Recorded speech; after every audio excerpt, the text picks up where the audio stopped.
قرآن مجید حضرت محمد مصطفیٰ صلی اللہ علیہ وسلم پر پورا ایک مرتبہ میں اترا یا تھوڑا تھوڑا؟ جواب تھوڑا تھوڑا نازل ہوا.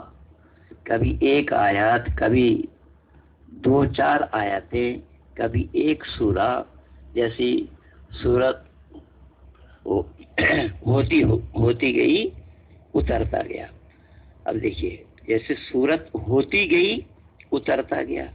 اب سورت ہوتی گئی کا کیا مطلب ہے؟ پتہ یہ لگا کہ ایشوریہ گیان ہونے کا جو طریقہ ہے، ایشوریہ گیان ہونے کی جو کسوٹی ہے، وہ بالکل کھرا نہیں اترنے والا قرآن. کارن کہ تھوڑا تھوڑا نازل ہوا. اس کا مطلب یہ ہوا کہ ضرورت کے آدھار پر، آوشکتا پڑنے پر ہی اس کو اتارا جا رہا ہے. تو آوشکتا ہوگی یا نہیں ہوگی، اس کا پتہ اللہ کو بھی نہیں ہے. آوشکتا ہونا سمبھو ہے یا نہیں، یہ بھی اللہ کو معلوم نہیں ہے.